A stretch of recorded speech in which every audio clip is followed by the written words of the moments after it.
So, how are you? All audio. We're great. I think it'll work out. Yeah, it's only audio, so nobody Hey, nobody needs to see us. Oh, well, then who cares? Who cares? I'm just I gonna wouldn't have brushed my hair for this if I'd known that.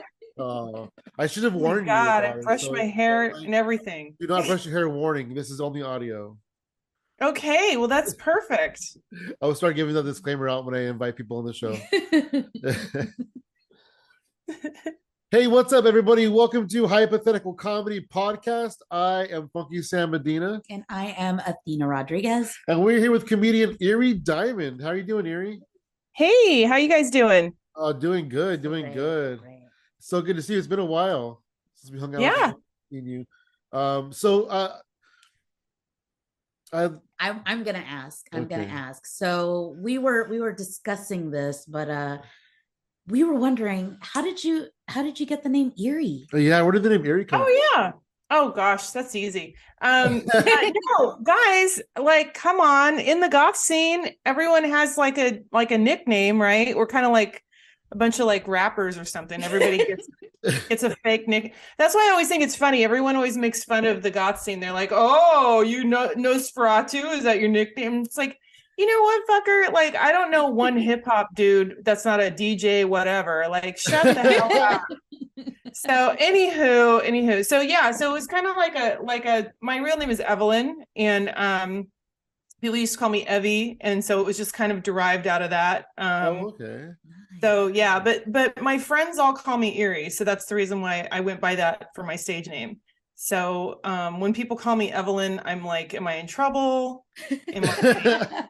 Are you calling to ask for money? Is it my work? Like, that's kind of how I think of it. And I've even had comics be like, oh, you should go by Evelyn because it sounds more legit. And I'm like, who cares?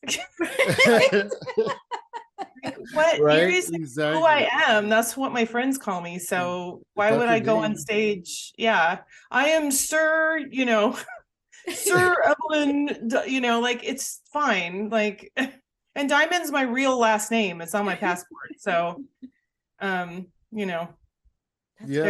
That is a really awesome last name, by the way, especially for comedy. It's actually my mom. So the story here, so this is good. You got me in a talkative mood. Good. Here is that my mom's been married 4 times, and she's the original cougar. All her husbands get younger and younger, and her last name, her maiden last name is Diamond, and she never changed it. Which is good, because just to be safe, right? And she would have changed it a bunch of times. Yeah, it's exactly like, why do that? Why go back and forth? And so she basically, her last name is Diamond, and then when she got divorced, all the times, she at one point she actually put her last name on the end of my last name. So she hyphenated my sister and I's names so that it had Arias, which is my dad's name, and Diamond. So I took the Arias off because I took the hyphen out. So it's in there almost like, it's like I'm Mexican. I got the dad's last name and then the last name is flipped. But you know how like some Latin cultures, like they have the mom's maiden name is in there and then I kind of flipped it. So, but Diamond's my real last name. So yeah. And not like a stage name, like for realsies. Yeah. So, and it works. It really works. Like, I feel like the two names, the Eerie and the Diamond, they go really well together. Thank you. Hell yeah. So did you grow up? Okay, now let's talk about my middle name. No, I'm kidding. What's your middle name? No, did you so dumb? You grew up as a goth kid? Is that what you said? Oh yeah. I mean, come on. I mean, it makes sense. Have you ever seen me in any color besides black? Oh, I don't think so, actually, now that you mention it. Wow. Yeah. No, of course not. Still a golf kid at heart, I see. I love the scene. Oh, I was gonna show you this. Look. See? Oh, that's dope. Oh wow. Oh, I love it. That's awesome. It's only audio, so we have to describe it, but it's a sweater. Oh, and then a diamond. Hell yeah. what was I gonna say? Yeah, I grew up, well, like when I was in how old was I? 14. Somebody like gave me a Bauhaus album, and then that was it. Off to the races. I was like, oh, I love this. And at first I was like really into like I wanted to be a beatnik, like when I was like 12 years old. Like I found like all this stuff on the beats, and I was like, oh my God, I want to be that. I started wearing like the turtlenecks and the leggings, and before anybody else, and the Chelsea boots. And I'm like, yeah, if you can just imagine like an eighth grader walking around in Palm Springs where I grew up in like a turtleneck and leggings and Chelsea boots. And then I got way into like the Doors and like that whole like scene. I had like a big belt that hung low and a big puffy shirt. And then somebody gave me like a Bauhaus album, and I was like, what is this? And then just kind of like got really into the scene. And when you're an old death rocker, you're just like, you'd look like, now I don't look weird at all, but to me anyway. But when I go to work at the credit union, yeah, I look like I'm the most alternative person in the building. I It's guess it's kind of credit hilarious. union. That's great. You try not to be too weird. I have like a couple of shirts that are like green or like a color, so that they're like, oh good, look, she's wearing color. They'll even say it. Oh my God. And when I worked for MAC Cosmetics, it was fine because you're supposed to wear black. But like, yeah, it was, yeah, once I actually had to be at a job where there was a bunch of normal people around me, I've actually had people walk up to me and go, do you ever just wear jeans? And I'm like, like blue jeans? I have black jeans. They're like, no, like normal jeans with just like normal tennis shoes. I'm like, the word normal, you're putting, that's color, right? You want me to wear color? Is that what you're trying to say? My hair's red. If I wear too much color, I'm gonna look like a piñata. Is that what you want? Like, I don't know. Anyway, yes, I love that scene. It's the dumbest scene you've ever seen. It's like, if you ever, I have this joke in my stand-up where I'm like, if you haven't ever seen like Edward Scissorhands and Nosferatu in a fist fight, hitting each other with their lunchboxes at a bar, you're not enjoying this scene the way I am, So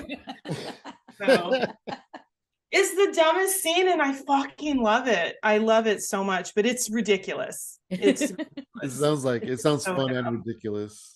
It's so dumb, but I love it. I just love it. Why not dress in corsets and thigh-high boots and tutus and, Yeah. why not wear a wedding veil? Why not wear a black wedding dress to I wore like a black baby doll dress and like a big sun hat and like boots to Great America once. And Oh my God. that's just what we wore, Oh my gosh. Yeah. Wow. That means somebody out there remembers a time when they Hold were on. in Oh, America. shit, I forgot. This is only sound. Here, hold on. Let me throw some pictures up so you can take a look. Oh my gosh. I might have seen you because I used to spend a lot of time in Great America in those days. Yeah. Oh, wait, I don't have any pictures of that. You know what? All the pictures I have are like costume parties and stuff. Like this, here's one. Fun. This is me, zombie. Oh my gosh. Wow. You'll just have to put it on your website. This is me with my friend. This is that's not anything. This is when we did a 70s cop show party. People that are listening are probably just starting their phones right now going, what is it? What are you looking at? We used to have theme parties all the time, so that's fun. I never really went to a theme party. We used to live in a warehouse in East Oakland, and we used to have these crazy theme parties that were just out of control. This was our 60s spy party. Spy party. Wow, that's incredible. Our New Year's party. It was pretty crazy. It was fun. How did you You get from know, Palm Springs to Oakland in a big warehouse with a bunch of people? it's weird. Do you remember when there wasn't internet? Yeah, Anybody vaguely. remember that? I vaguely do. Yeah. Vaguely. So like let's say right around like 1997, I'm gonna say. We used to go to like Craigslist to find places to live. Does anybody remember this? Yeah, Yeah. And absolutely. you For a go to lot of things, actually. And now it's just like all scam stuff. Look, Yeah, I don't know how old you guys probably aren't as old as me, but it was in Craigslist. It was a warehouse loft, and it basically was like it was actually like an old store, like some kind of store, and somebody had rented it and converted it into like it was huge. It was like 2,000 square feet, and it was just like a big warehouse. It had like a kitchen built into it and an upstairs bedroom and another loft, and um it was weird because it was like didn't have heat. There was like Oh things. gosh. Yeah, so we had like heaters in the, we had like space heaters and stuff in the wintertime, but it was fun, and we used to have these crazy fucking parties. Like we would have a New Year's party every year where we would actually have a balloon drop because it was like, Oh, wow. it was like 20-foot ceilings because it was a warehouse. So it was like we would have a Wow. huge balloon drop. We had bands playing because the only other people that lived in it was a big building, Like an and industrial area? exactly. So there was like a bakery and no, it wasn't actually in an industrial area, actually, which was the weird part. It was on Foothill Boulevard. But like behind it were regular houses, like was a normal neighborhood. But this was kind of like the storefront because Foothill is really like a really big boulevard, that has stores on it and stuff like that. So next door was like a bakery. Next door to that was hairdressers called Hot Chocolate City. It was like Nice. all like older black ladies. It was all older black ladies, and you would walk by and they'd be like, "Girl," like talking, like gossiping and stuff, and like it was hilarious because it was a bunch of old ladies. So it was like, "Did you hear what so and so said?" And it was hilarious. And then there was like an antique store and something else at the very end. And so at night there was when this was in the building, so we would have like bands play, and I mean it was insane. It was so much fun. Wow, well, that's incredible. So my friend that was a lighting engineer, he would actually like show up and like light the whole thing. Like that pirate party, we actually hung sails from the roof Oh, and like wow. tattered them and then like had lights on them. So they would like they were swinging back and forth. They had like blue lights and stuff on them. It was like really fun. We had like a dance floor in the other room. It was crazy. Oh my gosh. Wow. It was, and the whole thing was like, what, I think it was like $700-800 a month. So it was, crap. yeah, it was just a crazy time. We stayed there for like 7 years, and we just had like the greatest time ever. And then finally I was like, okay, I'm tired of, camping, no heat and like, Oh. so Wow, then we for moved to 7 normal place. It is like indoor camping in a way. Well, it looked very homey. Like I had done a great job with but it was very cold in the wintertime. Yeah. It never got hot in there because the ceiling was so high, but it was crazy times. Like I remember one time we all wore skates and skated around the house. I mean, it was just a crazy That's so cool. it was the best time though. We had such a great time there. Did you guys have like individual bedrooms, or was it like this is your corner? Yeah, so there was actually like a part of the warehouse that was built out. So there was like a stairs and like a full bedroom with a bathroom upstairs with like a wall and a door. So and the wall had a window in it, so you could look down into the rest of the warehouse. And then under that was like French doors, and then under like on the first floor there were French doors, and then you went in, there was a kitchen. And it was a full kitchen, full oven, everything. And then there was another room that had the washer dryer that was built out. That was like a storage, and then it also had a washer dryer in it. And then the main part, and then there was another loft actually on the other side that had a bedroom. So they had built it all out. I mean, it had rooms and stuff, but yeah, it was really. We were going from like a studio apartment in Hayes Valley. So we were just like, this is crazy, you know? Yeah. That is so So- cool, though. From a Oh studio my gosh. apartment to a fun. warehouse apartment. Wow. It was a fun time. It was a really fun time. It was like one of those moments in your life where you're just kind of like, wow, like that happened at a perfect moment in our lives. It was like early 30s, late 20s, early 30s. We didn't have a lot of money, but we had a lot of friends and we just were like having a great time, you Sounds know. like a It was one of sitcom for those- sure. Yeah. It was Sitcom. I The goth sitcom. dude, Golf we used friends. to have the best. We had the best parties. Oh my god, it was so fun. But yeah, And I guess But- in Oakland, you know, the weather's not super extreme one way or the other. So you No, don't no. necessarily need the heat. You can survive without it. yeah. I mean, it was just one of those things where it was like, you know, we'd have a couple space heaters going. In the bedroom, it was always warm because we had a heater in there. But in the main part of the warehouse, it was not very easy to heat it. So Yeah, 'cause obviously, huge. you Yeah. know, let me see. I have some photos, but anyways, yeah. So it was a fun time. Is your And then we family moved- still go ahead. Sorry. Oh, that's okay. Is your family still in Palm Springs? Oh, yes. See, this is kind of like part of the warehouse. You can kind of see Oh, there's like wow. a kitchen, and I don't know if you can see. It's kind of hard to tell, but Oh my. oh yeah. Oh, that was our hell party where everybody dressed like we pretended it was hell and you all had to dress as a character from. Oh, that's pretty See, fun. this was like the staircase going up to the bedroom, and then Wow. Oh, that's incredible. I see one of the French doors right there too. yeah, there's a French door. That was my last party there. It was a pirate party. It was my birthday. Aw. Wow. Yeah, it was fun. But yeah, Palm Springs, my mom still lives there. And Grimes's mom and two sisters live there still. Oh, Grimes is from Palm Springs too?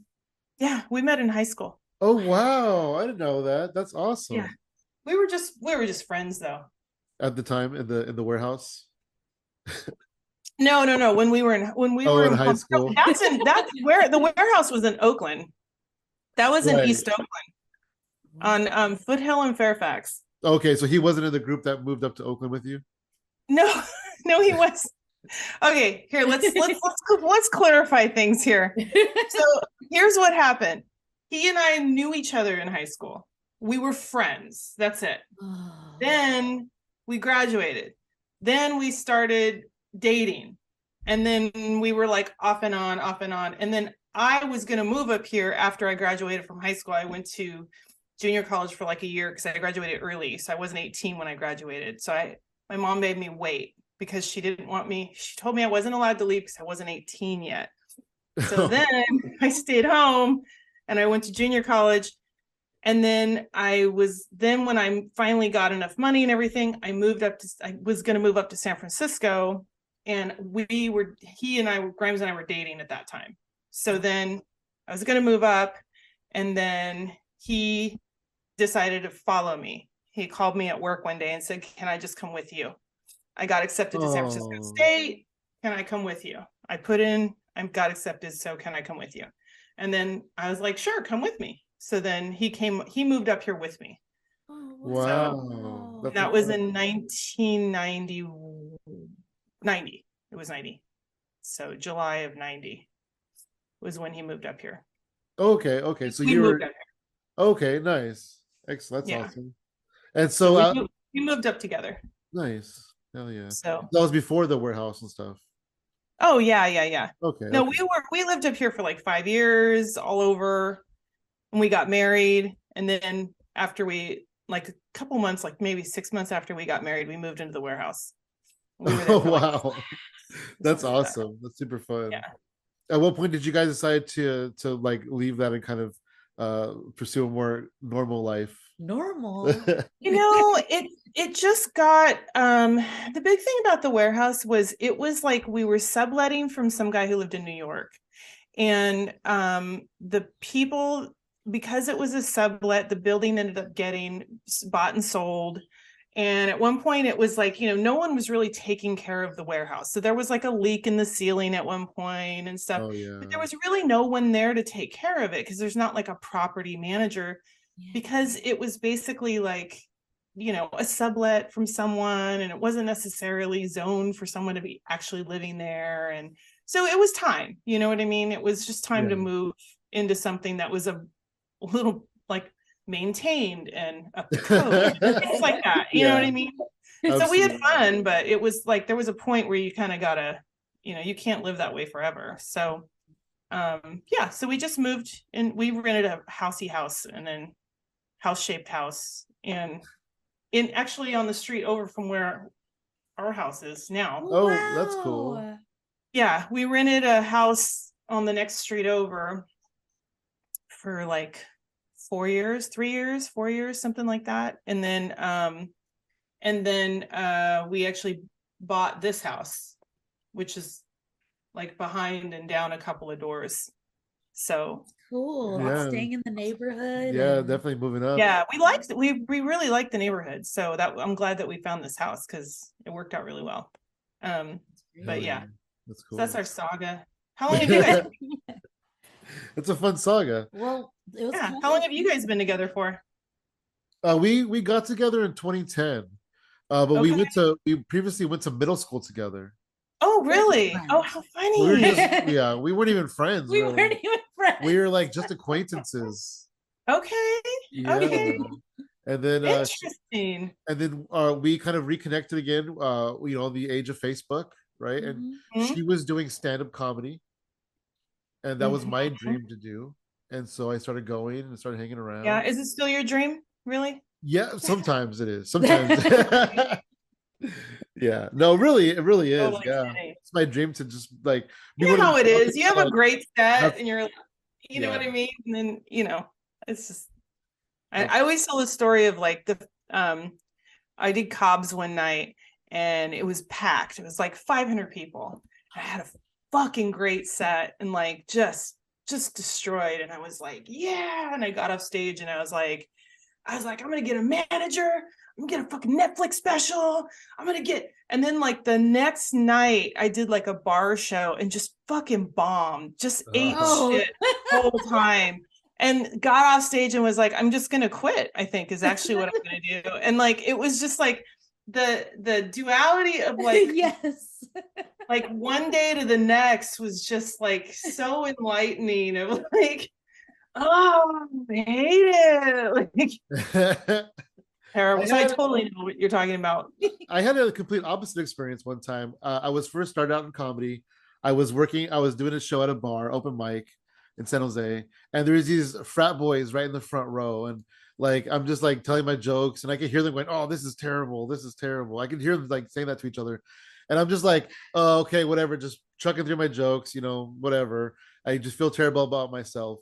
And then a couple of days later, I performed at the Purple Onion in San Francisco. Oh yeah. And it was packed and people were just laughing their asses off. And I heard somebody say, "This is great," because it's like the audience is right there. I heard somebody say, "This is great," after one of my jokes. And I was like, okay, well, these people came to see comedy. Those other idiots did not. True. It's I always find that like the last time I did comedy is the one that it like leaves me. It's like the note it leaves me on. Like, what have you done until I do another show? You know what I mean? Yeah, so if it didn't go well, I'm carrying that around. You know what I mean? Carrying it around like, fuck, I need to write more. I don't know, what did I got to do to make me better and all this stuff. And then if I have a good set, I'm like, cool, like, yeah, okay, I'm doing well, good, okay, good, like, but I carry that I just carry it with me and right up until the next show, and then that's the next one that I carry, and I never do the like, it was the audience or whatever, like, no, no, it's you, it's always you. Like, it just didn't happen for you, Absolutely. So I don't know. So she was doing comedy, and then tell me now what happened. I was doing comedy and he said that he always wanted to do stand-up comedy, and I was like, oh, I'll help you write up a set, and I know where to go to do open mics. And I was doing like Rooster Teeth Feathers and then the Brit downtown with Atu. So that's where I told him to go check it out, to see the scene. And he really liked it. And it's so crazy because when I started, I would go with my friends, and then they would just whisk me away right after the mic, just whisk me away, done, leave. And so when Sam did it, he would stay and Mhm. talk to the comedians and get to know them and all of that stuff. So they knew who he was before he even started doing the comedy part of it. And Yeah. Interesting. that Yeah, was the local amazing to comics me. in the scene. I kind of like hung out with them after the mic, and I would just kind of hang out there and drink beers and just talk to Mhm. them and stuff. And Mhm. so I knew them all. Yeah, and she didn't really know anybody in the beginning. She was I doing comedy, didn't. and I You was. have to though. You have to get to know people because that's how you Yeah, get booked, you I know? wanted to. I just You didn't know? know. I was like, the people who brought me there drove me there. And so Mm, when they wanted to leave, I had to leave with she them. just like sat with her yeah. friends, and then they would all leave together during Yeah. the show, during the mic. It happened, but That makes uh, sense. so she helped me as far as like getting my stuff together to get on stage eventually, and I helped her as far as like socializing and getting to know the Yeah. comics. That's good. That's Yeah, awesome. Now you guys are like absolutely. this like comedy dynamic duo, you know? Sometimes. It's Yes. like I'm doing marketing, I'm doing this, I'm doing Yes. you know? Good. Sometimes, hell yeah. Mhm. Yeah. No, I think that's great. That's Yeah, it's great. super fun. And then I've So always are told you people, guys married? Are you guys married or not married? yes, yes. So we got You are married married. in 2019, in July of 2019, and then we were taking a hiatus, I guess, from comedy at that point. We're not doing it for about 3.5 years.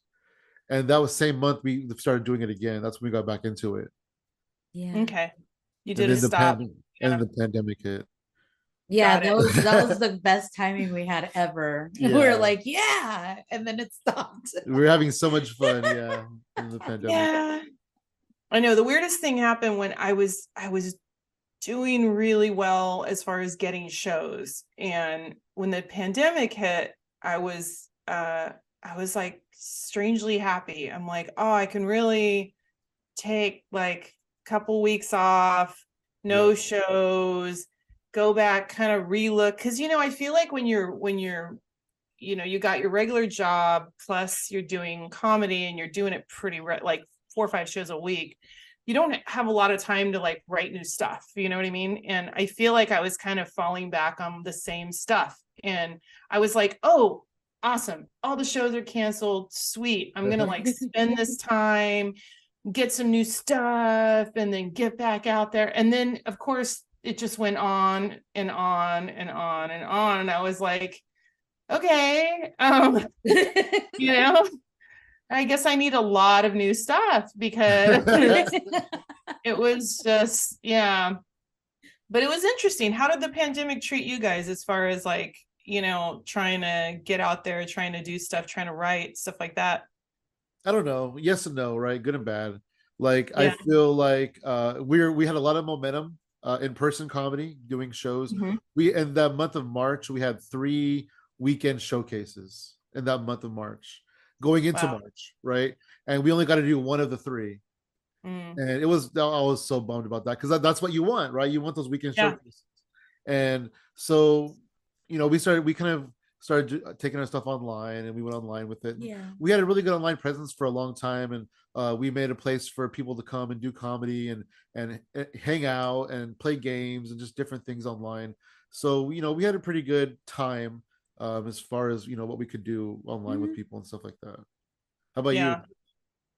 It was weird because as everyone has said, doing the online shows was like it's almost silly, it's almost ridiculous because you don't really hear a lot of Mhm. laughter and everything. And Yeah. then everything started transitioning into like outdoor shows and drive-in shows, and there are all kinds of different versions of what we could do, which made it really interesting. You even have people like Pam Benjamin just like with a mic and a speaker out front of Mutiny, and Yeah, on the like sidewalk. what's in a fucking neighborhood, you know what I mean? Yeah. Like there's like an apartment right next door, like listen to your dick jokes at 4 o'clock in the afternoon. It's just kind of weird. But it was like everybody was really just trying to figure something out, like what can we do, what can we, um and it was and I did I did a podcast with Mean Dave. We did every Sunday, which was actually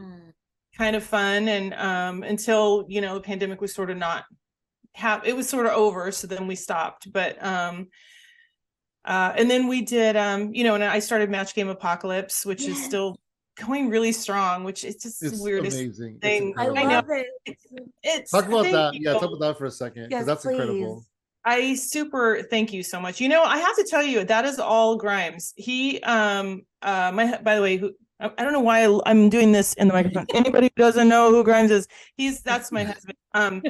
He is not a comedian, but he is a writer, and he is a director of photography, and he makes movies. That's what he does. But he called me one day and was like, let's do like a match game thing online. And I was like, all right, like, why not? Right, we're not doing anything else. And we started Match Game Apocalypse, and it what's cool about it is we can get people from all over the country. That's what I like.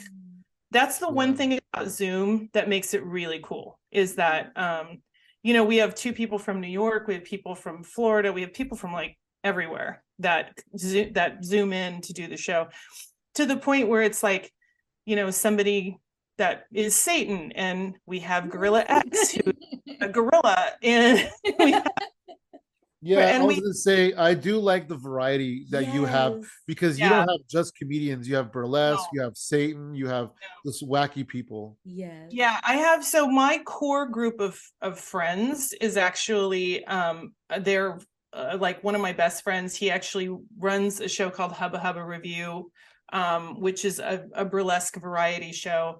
And he's been my friend for 20 years. And so I know all the burlesque people. Also, I mean, Jesus, we have like, and we just had a parapsychologist on last night at last night's Match Game Apocalypse. He's a very famous parapsychologist, and he was on the show as a celebrity. Like, it's just crazy. Like, yeah, like singers and burlesque dancers, and my friend Alada Boutte, who's burlesque, but she was in Beach Blanket Babylon for a long time. She's a very famous singer and burlesque person, and just you know, it's just fun, you know. Actors, Billy Byer, who is in, like, if you turn on a Law and Order or a CSI, he probably is like mopping the floor in the episode with 3 lines or whatever. I mean, I love Billy. And you know, you just Robbie Sandler, who's one of our regulars, he's actually a writer in New York. He writes musicals. You know, Chelsea Bierce is another one of our regulars. She's, you know, Chelsea, she's an actor and a comedian and a baker and just like everything. But that's why it's fun, because you get a bunch of crazy people together. And you know, Miles McGee, he's a drag performer, very famous drag performer, and it's just like you get a bunch of crazy people together, and something is gonna come out of it, and you just write some really good questions with the blank in them, and you're gonna really get. And then of course Grimes is in on the action, which you guys know. He plays our so we always have a thing where you tip the performers through Venmo or PayPal. He comes on as our spokesperson. The very first character he did was he did Mexican Jeff Goldblum, and he came on and just basically played Jeff Goldblum, but he's clear. My husband's, you know, whatever, Mexican. He's not Mexican. You know, he's brown. You know what I'm saying? People, I always call him brown, and then people go, "What kind of brown?" And I go, "Taco brown." I don't know how you want. He's Taco brown, but like, brown people aren't brown. You know what I mean? They're like, but what I mean is, you can't call a brown person Mexican, because they could be everything. I mean, he's Tejano and a Yaqui Indian and Spanish, and you know, it's like you can't really be like, oh, he's Mexican. Like, it's not really right. Yeah, you just can't put him in that one box. It doesn't fit. Like, it doesn't fit everybody. I can't say that. But yeah, he'll come on. Last night he came on as Godzilla in a Godzilla costume, running for sheriff of Monster Island. So he's I think my favorite he does a lot of great imitations of people, but my favorite was he did oh my god, hold on, why can't I think of her name? I can't think of her name right now.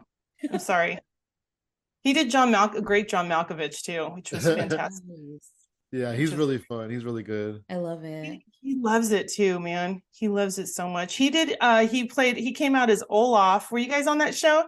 Yeah, He was yeah, I think so. I yeah, think and he was a so. spokesperson, and he was talking about a Disney dating app that we made up. Disney character dating app where the Disney characters could hook up called Bibbidi Bobbidi Booty. And yeah, it was fun. He played Olaf.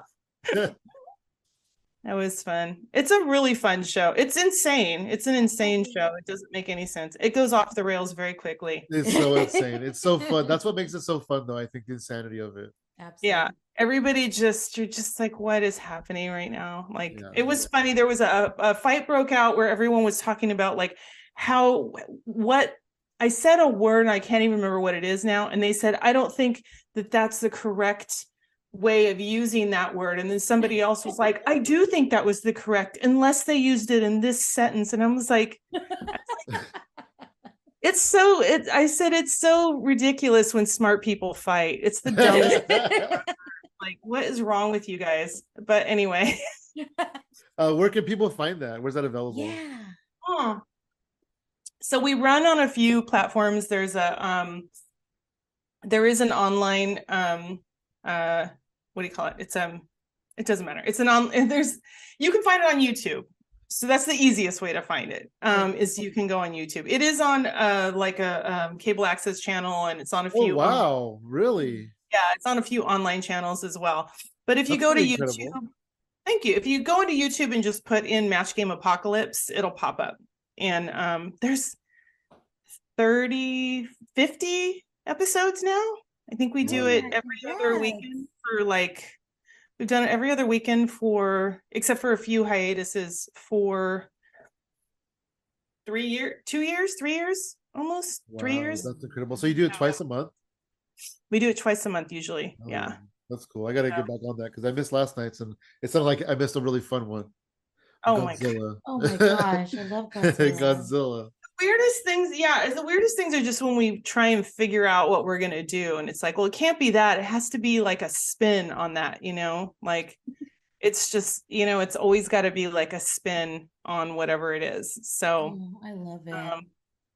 But yeah, it's fun, and he's got a ton of costumes, and Braden the bee that comes back all the time, and then he's got, my favorite one is he'll run out of ideas and I'll say, well, why don't you just put the bear head with the bee costume and just be like something from like, I Love Dr. Moreau or something. Yeah. Like, oh yeah. Like I'm a terrible experiment gone wrong, and or a chicken, or who was he? He was Chicken Bee one time. Chickpea, which was chicken bee was like a chicken head with like a bee body, or might have been flipped, but the whole idea was like the modern suburbanite that has bees and chickens in their backyard. Well, I am both, and like, I don't know, whatever. It's a really fun writing exercise to do those kind of shows.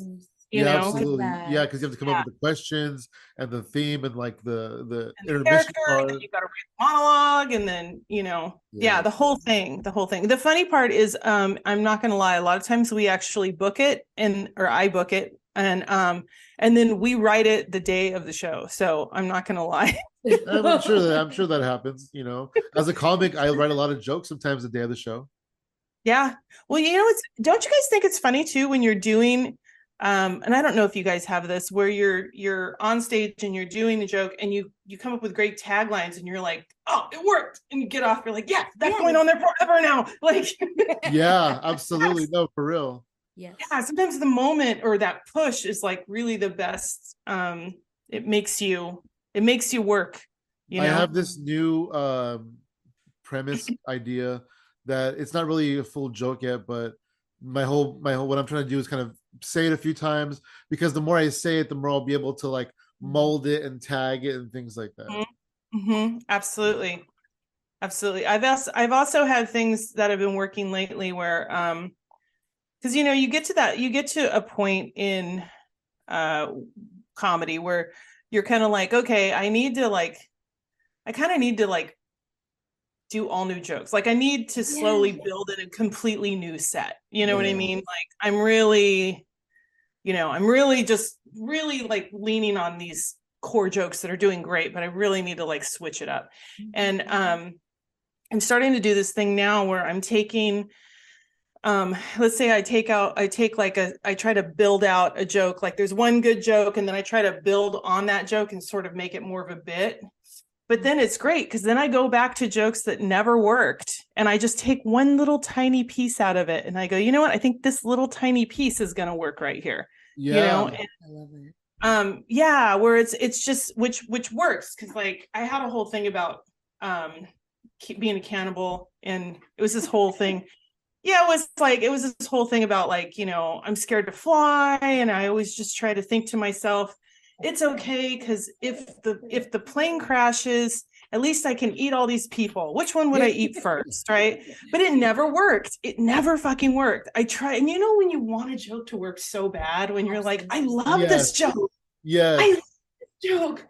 It hasn't worked even once. Like, just like fuck this joke.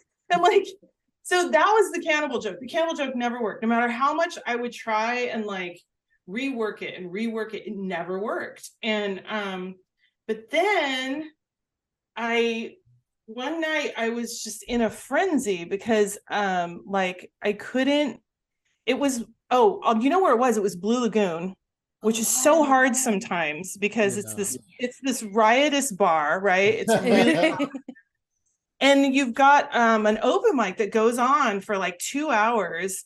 And then you get the showcase. And by then people have left, come back, whatever, you know what I mean? Drunk, yeah. And it's so hard. It's a really hard show. And I just kind of went off the rails because I was trying to get their attention. I just started talking about all this stuff and like squishing jokes together and just getting really excited. And I was like, oh my God, what's it? And I was like, and I ended up tagging part of that cannibal joke onto another joke and it worked. And I was like, yes, like this is great. Yeah. Cause I have this whole joke about like, which really happened when I became a vegetarian. It was because I was at somebody's house and I was eating a bowl of soup that was made by the grandparents of the person that she lived with her grandparents. And her grandpa, and I was eating the soup and a chicken had floated to the top of the soup. And the grandpa came over, Grandpa Sam, he came over and he goes, shh. And he just pushed the chicken head back into the soup. He goes, shh, you sleep now. That's what he did for real. And then he was totally like, okay, go for it. You're done. Like, yeah, it's okay now. It's okay. And I was like, no, it's not okay. Like, wow, it's not okay. But I went right before I told that joke, I was like, I'm a vegetarian, don't hate me. And then it was like, I wouldn't mind being a cannibal, and kind of like went and did the cannibal joke. But because I had it within this other context, it worked. The end of that joke is of the cannibal joke is like, but would you eat a baby? Not kill a baby, but like eat a baby, like if you had to, you know what I mean? But you got to cook that baby smell off, you know what I mean? And I know, right? Which I understand in thinking about it, why people weren't okay with it, because a lot actually think that's terrible, right? But I mean, it's not, come on. But seriously, you couldn't eat a baby with a baby smell, that yummy baby smell, right? You guys have. But I'm just saying, like, but anyway, but that's what I started doing is I realized that I have to deconstruct the ones that aren't working and put a piece of that into and to build a bit. You know what I mean? I mean, sorry, my dog there's a squirrel. So if you can hear. It's okay. Sorry about that. Athena, how do you build a lot of your stuff is from your life, which I love. Yeah. But how do you build it? When does it occur to you? Like, do you start with a little, like, I should do a bit about my aunt or whatever, or my tia, and then work from there? Or how is your process? What's your process? Usually I think that when I'm telling people, okay, this is how I can explain it. All right. So the way that I tell jokes on stage is the way that I would tell people in like a crowd, like in my family, Mhm. something that happened to me, and they've always laughed the same way a crowd does. So I just basically do the same thing, and I can tell by the way that they laugh which parts they're laughing the most at, and then I Mhm. work around that part. So Nice. I'll build on that, or if I know it's too wordy and it's taking too long to get to that laugh, then I know to, trim the fat on it a little bit, or I know when to like let it draw out because they're laughing a little bit longer.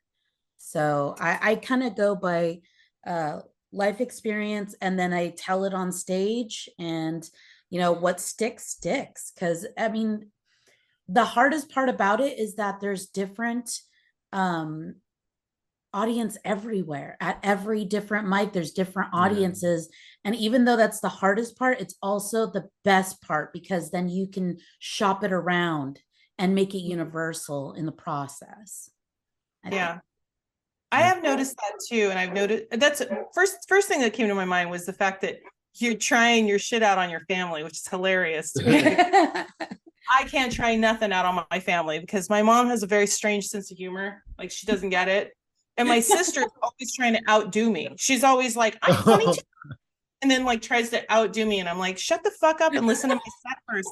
And but so I think that's very interesting. And the second part is you're absolutely right, because I find that like I have this whole thing about how I used to be half Mexican when I actually found out that the person who had adopted me, I thought was my real father, who's a Mexican guy or brown guy. And it turns out I'm not even related to him. So I didn't know until I was in my like 40s that was not my actual biological father. Oh And wow. yeah, oh whatever, it's fine. But I Oh. made like a whole set about it, and but it's funny because there's parts of it which don't play well when you're around a lot of white people. Like there's a whole thing where it's like, yeah, we'd roll in my R's for nothing. And I'd be in a restaurant and be like, hola, and like, and the waitress walk away going, pinchy weather. You know what I mean? But like in San Rafael, they don't know what pinchy weather is. So, you know what I mean? What's a pinchy Wow. what is a peachy wetta? And I have a whole thing where I'm like, Dad, what'd she say? And he's like, she thinks you're pretty. And I'm like, Mommy, you're a peachy wetta.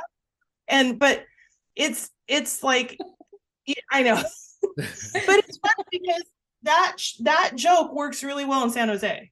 That Yeah, joke, Oh yeah. absolutely. that Oh does yeah. not work in San Rafael because they don't know what. And then when you have to explain what it is, fucking white girl, no one is like, they're like, yeah, Yeah. I know, yeah. It is funny when you go certain places, you're like, I'm not doing that joke. But then certain Right. places you're like, oh, this joke's gonna kill here. Yeah. You know what She I mean? found that out the hard way actually in Hawaii. Oh Oh yeah. yeah. What Oh happened? yeah. Apparently, they didn't get a lot of my Mexican American jokes at all. There was only one woman in the crowd. She came up to me after. She's like, "You were so funny. I got all your jokes. I'm Mexican too." And I was like, "Oh, okay." It happens. It's a thing. Yeah. I know. Oh And yeah, that blew my mind. if you have like a really a crowd, there's one joke I have too where it's like if you have a crowd that's really like it's like a chick party, right? It's all like chicks going out and like it's like a thing. It's a birthday party. It's all women and they're all with their friends. There's a great joke about that I do that it works every fucking time if there's a crew of women there, right? Where it's like oh, I have a friend that's like a germaphobe, and just because I don't put down the paper toilet seat cover in a public bathroom, she gets really disgusted by me. But this is the same bitch that we can go to a club and she'll blow a guy after meeting him after a half an hour in the bathroom. And I don't know if she puts the paper toilet seat cover protector on the base of the penis or you know what I mean? Like, but it's that joke works every fucking time when there's a crew of women. So I'm like, oh, I got to make sure I do that one. Like it's Oh just wow. Do you ever see them looking at one person in their crowd? they're always like, it's her! Oh yeah. It's like, Oh, they point him out. It's her. oh my God, it's so funny. It's like, and that's, I think that's one of the great things about like you go to a show and you like scope out the audience.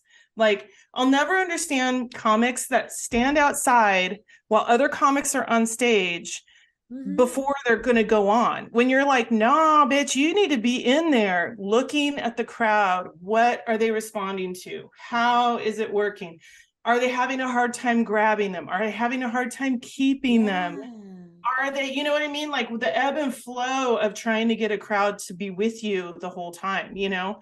Like it's, I mean, maybe those comics are just more badass, you know, they're just way cooler than I am. And they just know, they're just assuming they're going to kick open the doors and like, just kill it. But like, I feel like really like drilling down on who this audience is and what they want to hear, you know, what does this audience want to hear? You know, do you have that, Sam? I'm sorry, I'm taking over your podcast. No, I think you're I really fine. This is great. I think I missed my So podcast. my jokes are very like punny, like wordplay kind of jokes. And so when I see comics going up and if they're doing those kind of jokes and they're doing well with them, then I feel really confident. Yeah. But if they're not, if they're going up there and they're like, oh, this and this, and then I go, okay, that's kind of a silly joke, and the crowd doesn't respond to it, I'm like, uh-oh. You know, I gotta work a little bit harder tonight. Yeah. Yeah, absolutely. So like my writing style is I will think of something funny or say something funny and then work it backwards and like get to it, right? So I'll think of like I'll say something in conversation, I'll say this line and I'll think, oh, that's really funny. How do I get there in a joke? And so I just kind of work it backwards. Yeah. I respect that. Because for me, I mean, I do have a lot of stuff that comes out of my life now, sort of on your level, you know, where you're like, oh, yeah, let's talk about crazy Uncle Jim or whatever, you know what I mean? I do have a little bit of that, and I do have a little.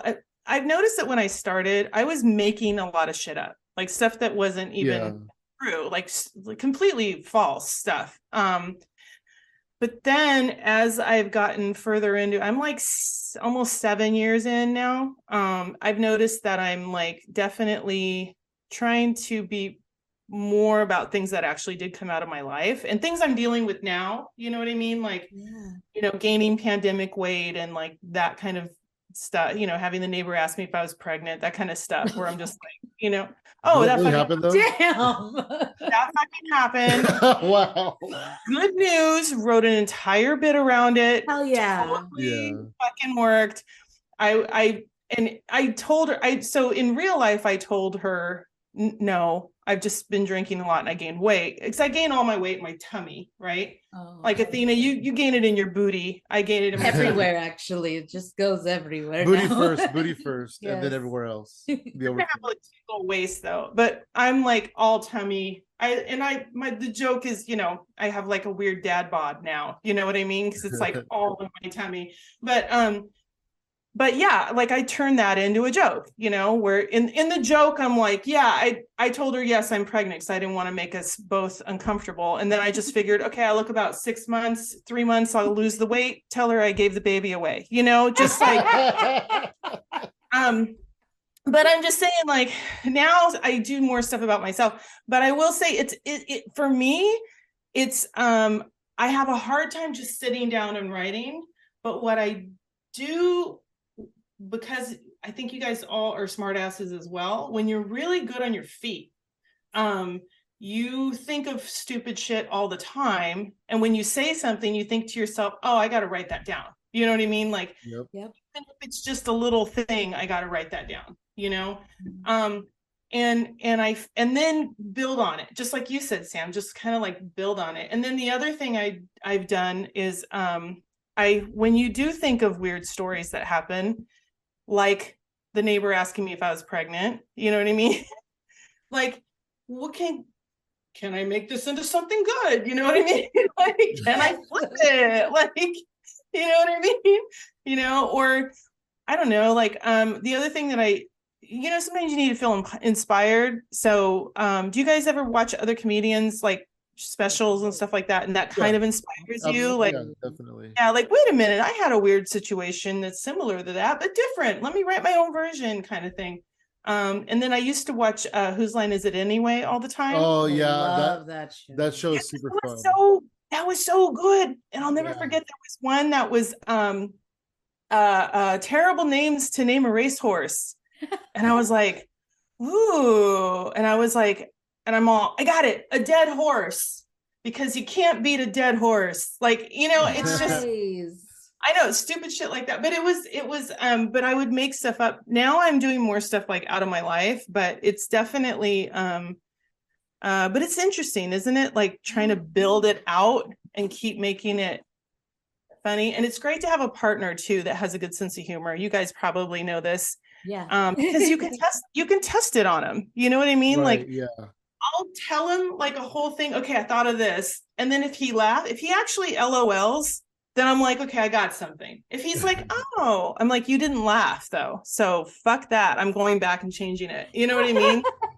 Like, you have to. Like, honestly, if I can't make him laugh, you guys want him in every audience. He's such a good laugher. Like, he really will. Yeah, he's not one.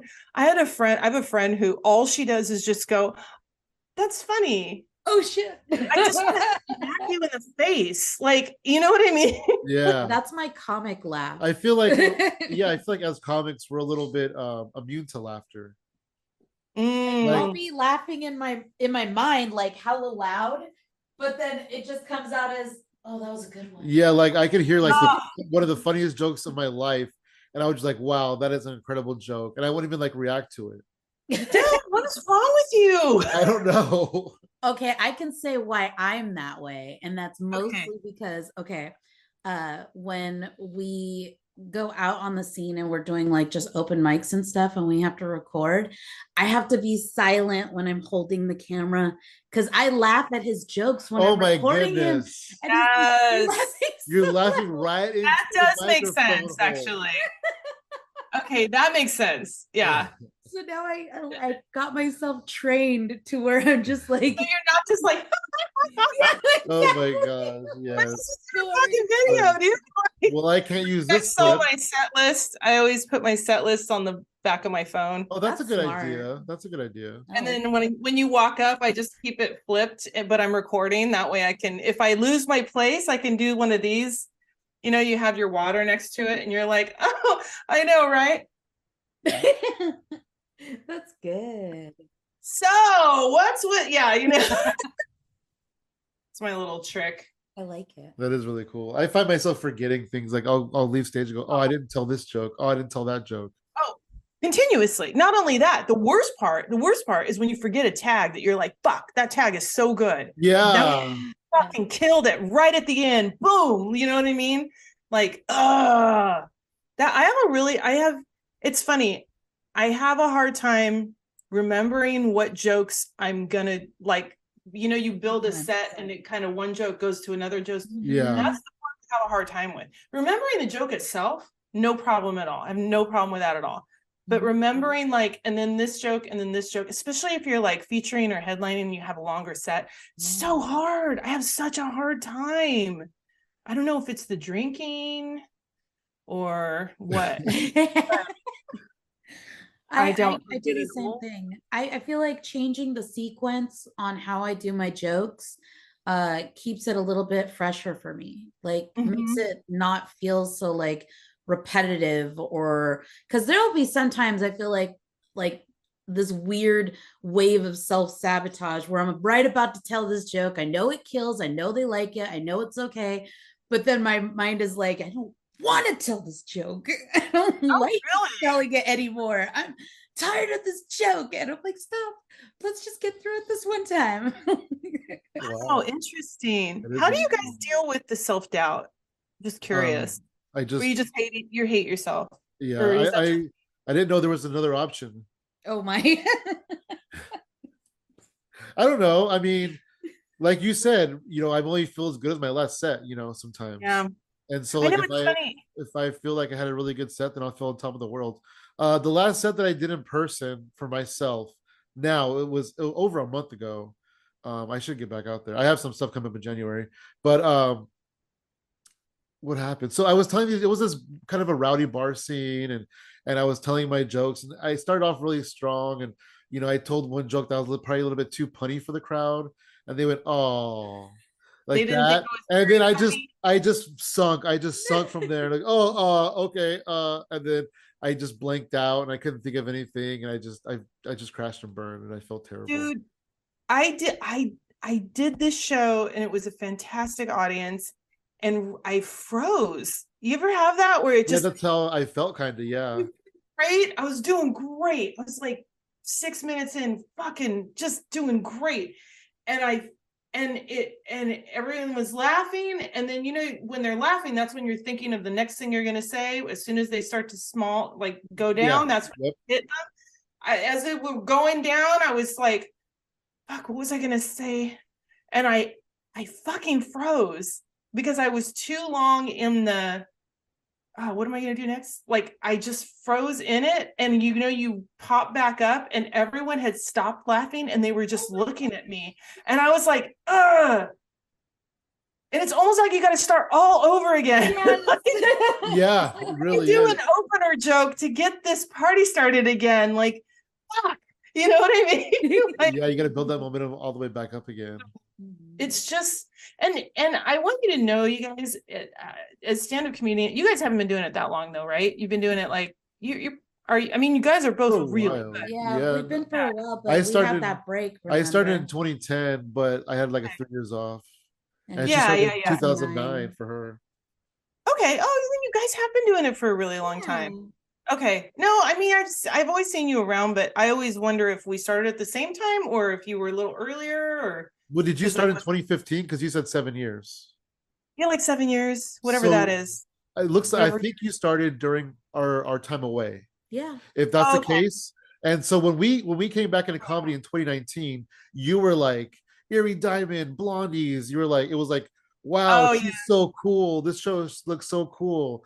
And like we didn't really know you then, Mm. but you were kind of like doing that thing at that time. Oh yeah. It's so cool. No, we're Yeah. all the same. There's people that No, are I good. know we No, are. there's nothing. Does this fucking piss you off too? I know I'm jumping around. The worst thing I can do when I'm like, I've been booked in a while. Worst thing I can do is go on Instagram or Facebook. It's like, Yeah. here's my list of shows. I'm like, fuck you. I don't even think you're funny. And I'm like, you know what I mean? I find myself like going, It's "Oh, so this person's mad. headlining. This person's headlining. I'm as good as they are. I can keep up with that person. Oh If that yeah. person's headlining, I'm not even on a show. You It's know, the worst. Or like I'll see like friends like, oh, still haven't booked me, you motherfucker. Like, you know what I mean? Like yeah, I get so angry. Like this is the so what I wanted to tell you guys was my best friend was the props showrunner and maker of Beach Blanket Babylon for like 19 years. If you guys know what that show is, do you guys know what Beach Blanket Babylon was? Longest running stage show in San Francisco. oh wow, Wonderful. And I got to meet everybody that was in the show because he was my best friend, and I would get to go to the show and I get to meet everybody afterward. He would take me to like the holiday parties and stuff, right? He's my best friend. So very cool. And I remember even the actors that were in the show forever were like, are you out of your mind for doing stand-up? What the fuck is wrong with you? And I'm like, what? And they're like, that is the hardest thing you can ever do. These are like seasoned 30-year-old or 30 years in the business actors, stage actors, who are just like, I would never do that. I would never do that. How would you ever do that? That is the hardest thing to do. And it's like, I would like to say and put it out there, since this is a show about stand-up comedy, not only do you have to perform it, you have to keep it rolling, you have to write it all. And it, hopefully, if you don't have somebody writing for you, like some people I know, but like they're like, you're writing it, you're performing it, and you got to keep it rolling, and you got to make them like leave with them wanting more, and you got to do it with a mic, a bar stool, and hopefully a light on you, because hopefully. I've all done a lot of bar shows, and Yes. And if you eat shit, you just eat shit, and that's all there is to it. Yeah. It is the hardest thing I can think of to do on stage, you know. I don't know. But anyways, I've had musicians tell me like I could never do that. Like I go on stage, but there's a guitar in front of me. It's just you just up there by yourself with just a microphone. You that's know? it. Yeah, That's it. that's it. I think the And then only go oh, ahead. go ahead. Oh, Oh, I I was was just gonna say the only thing that saves me is I've been in sales like my whole life. And that's the one thing that can kind of, you're trying to connect, you know, to make that sale. And then like yeah. that's kind of like where I'm at when I'm on stage, trying to connect to make that sale. Unless I'm on a show where I can't see the audience. And I've then I done can't those too. do Yeah. it. Wow. I was gonna say I'm a huge pro wrestling fan, right? Hmm. And the magic of professional wrestling is you're doing this thing that you've practiced a million times, and you're taking it out there, and you're trying to make it look like a real fight, right? Hmm. You want to sell, you want people to believe that this is a real fight that's happening in front of your eyes. The magic of stand-up comedy is you want the audience to believe that these jokes you've said a million times that you're saying for the first time out of your mouth, and it's brand new. Yeah. Yeah. I always I like to do a thing in my own head where I'm like, I want to tell you something. Like Yeah. that is like what I'm thinking. Because if I'm doing that, just like you were saying, Athena, you're like telling a story, you're telling a thing. If I go out there with the intention of like, I really want to tell you this, like then it you can get that push of that energy is like, oh, you guys, oh my God. Okay. Yes. You know what I mean? Like that kind of feeling. And one thing that I've learned in the time of doing stand-up, because I'm not saying I'm great at it or whatever, but like the things that I've learned in trying to get better is when you have that great connection with the audience, when you have that fucking fantastic set, when I leave the stage, hopefully there's a stage, I am, I know, right? I am like get off, and the thing that I've realized in the past few years is remember what that feeling was. Remember how you approached it, how you approached them, the vibe that you were getting back and forth with the audience. That feeling is a feeling you want to try and tap into every time you go up. Because if you had a great set, that was why. You know what I mean? And Wow, like if that's you can incredible try, insight. yeah, like if you can try and tap into that, like, wow, why was that so different? Well, you know, I was pumped. I was really pumped, and I showed it, and I did this, and I remember it wasn't how I told the joke, it was how I was connecting, it was the energy I was vibing with, it was what was the attitude I brought out there, because whatever it was, it really worked, you know. And that is what trying to tap into that same thing. I heard there was I think it was Michael Jordan or something, and he was like, you know what that dunk feels like, and you try and remember that feeling, you know. And that's like what there was it's one of the things that I've learned to how to get the right energy when I'm on stage, you know, because this how I'm talking to you right now, how intense I am, that's how I am all the fucking time. Like stage, that's what I want to bring. And I've tried I don't know if you guys have done this, but I've tried different approaches. I've tried to like, yeah, I don't know what's going, you know, this kind of approach, like I'm the laid back, like weird chick kind of approach, doesn't work as well as like who I really am, which is like this crazy person that is like, yeah, I tell you, I'll never forget when I started stand up. I called Grimes and I was like, you know what? I was listening to this comedian on the radio, and he was talking about like, you know, you got to find your niche, you got to find your persona. Like, what do you think persona is? And he goes, "You're fucking weird, dude." And I was like, "Okay, thanks, love you, bye." Like, it was like the weirdest conversation. It's like you're fucking weird, dude. Like, okay, you're right. But yeah, it's that finding that space or that energy was like something I really tried to do. It's so hard when you're like just not feeling it, you know? Yeah, right. Like when Robin Williams said, you know, I just wasn't feeling funny, you know? Yeah, yeah. I do find that I have a better set and a better time when I kind of bringing the energy and a little more aggressive on stage. See, yeah.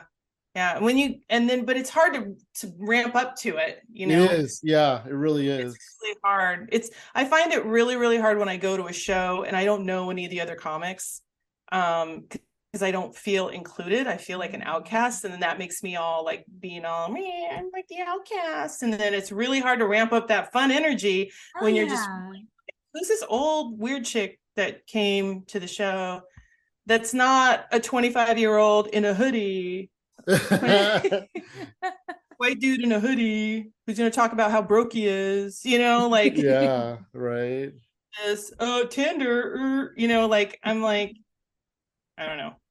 I The go up show there. that we did together a long time ago now, the Suitman show in Hayward at that bar in Hayward. Like I feel like that night it was super comfortable because everybody knew each other on the car, like all the comics knew each other, and I had a really good time. And that night I was super energetic and really aggressive, and I feel like I had a really good set. Yeah, you had a really good set. I'm sorry, but Athena had like the fucking blowout set of the night. Yeah, she does. No, she does. She does that. She had a fantastic set that night. The whole room was like super with you, man. You were killing it that night. It was awesome.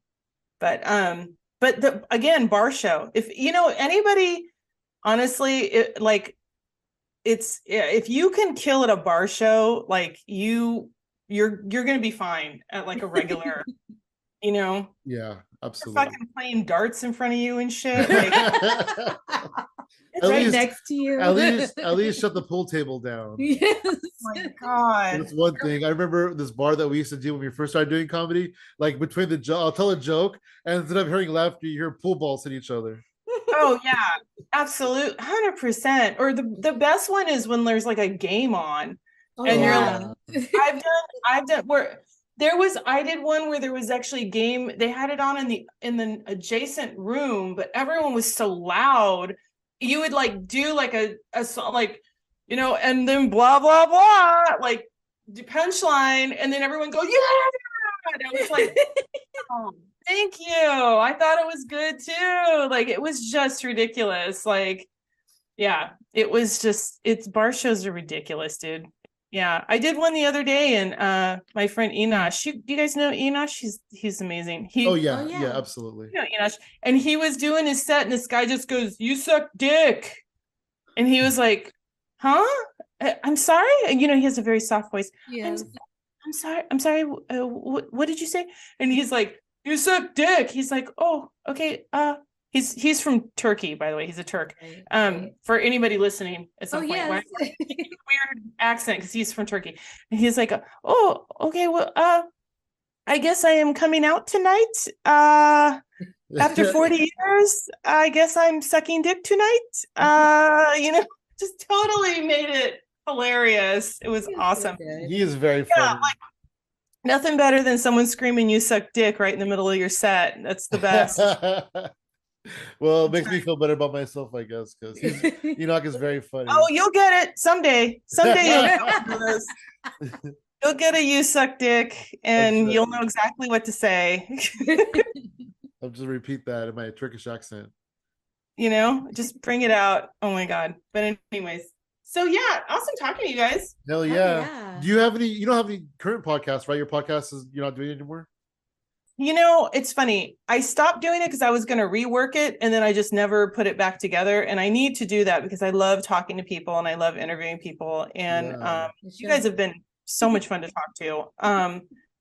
But I just have to have you guys over for dinner or something. But yeah, definitely, we'd be down to hang out sometime. For sure. So yeah, do you guys have kids? Yes. How many kids? 3. You have 3 fucking kids? Yeah. My oldest is going to be 21 later this month. What? Baby. And then my oldest daughter is 19, and my youngest, my sweet baby angel, is 16. Wow, you have like grown-ups. And the one that I followed, the cat, she's 5. Oh, you have a little one. Oh, the kitty. I'm sorry, you fathered? Yes. Yeah. Apparently he fathered her. Not adopted. She's not adopted. I meant that sarcastically, but My dog's adopted. Wow, you have older kids. That's so crazy. You look way too young to have kids that old. Everybody says that, or like they'll say, you don't have like mom energy. I'm like, really? It's just like bursting out of me. I don't know about that. I mean, I don't feel like you have mom energy, but most of the comics I know that are moms don't really have mom energy because they're Oh wow. you gotta be weird to Yeah. I like you're out there telling dip jokes. It's not a mom thing, you know what I mean? It's just but no, but wow, interesting. Older kids. Well, though They're, they're always babies to me, though. oh, of Have course. that weird thing where like, oh, they're still my babies. My son is like 6 foot something and towers over me, and I'm like, my sweet little baby. Well, yes. So podcasts. I'm gonna reinvent a podcast because I do love doing podcasts. Oh, It's really yeah. fun to Yeah, talk to people. And absolutely. it's fun to talk to people when you're not like going up next or just got off the stage or, you know, and I don't really hang out that much with people. Like I'll hang out a little bit with the comics, but like I see comics like doing stuff together. I'm like, don't you Right? have Yeah, we don't like, really either. Sometimes, we don't have you comic have friends that'll come friends? over now and then, but Mhm. you don't really like do a lot of hangout either. Not much. Yeah, it's weird. I mean, I have a crew of friends, but they're not comics, you know, they're from like way back. Like, so I don't know. It's just interesting. But Look at the warehouse days. I'm just Yeah. kidding. dude, I've got to tell like back then, like a lot of my friends have moved to different places all over the country and stuff. But so what back then we had a core group of like 15 people. So if I was going to have a party, those are my core friends that would come over. It was like 15 people. It was fun. It was fun. I'll never forget I was meeting them at a bar one night and I showed up early because I went right after work and I was sitting alone at this bar table waiting for my friends to show up. And these two little fucking bitches were sitting down and they were like, look at her, poor thing. Oh, Oh, because you were well. by yourself? Yeah. And I was just laughing because I'm like, you'll see in an hour, 15 of my friends are going to walk through that door over this entire bar. So whatever, bitch. Like it was, but yeah, it was. I own this place. You Yeah, just don't know yet. and when you're as old as me and you've been going out that long in San Francisco, like most of the clubs I know the owner, the bartender, the DJ, because I've been, out forever. So, but anyway, Yeah, good absolutely. times. Hell yeah. Advantage That's of being awesome. old. Ew. Hell yeah. That's awesome. Yeah, well, thank you. Thank you so much for talking to us and hanging out with us. You want to plug your social media? Oh yeah. Let's see, what do we got here? You can catch me on I got Eerie Diamond Comedy on Facebook. You can go Evelyn Eerie Diamond on Facebook and on Instagram, Evelyn Diamond, or hold on, I'm sorry. It's really funny. This like 20-year-old chick actually said to me, "You don't know your Instagram?" Oh my God, how do you not know your Instagram? I was like, dude, calm the fuck down. I have a 401k. So it's Diamond 6162. So that's my other Instagram. So it's either Evelyn Diamond or Diamond 6162 on Insta. So there you go. You can check me out and see what I'm doing. Hell And yeah. I'm doing Check that out. shows. Woo! That's always fun. You can find me at Funky Sam Medina across the board. And me at She Shines for You, all spelled out. And everything else we do is at Hypothetical Comedy. Awesome. Thank you so much, Eerie. Gorilla Made Productions is the name of our production company. So if you see anything, Okay. that's Grimes and I's production company. So we do movies and we do all kinds of stuff. So if you see Gorilla Made, that's us. So Hell yeah. That's good to know. Yeah, Thank that's you. awesome.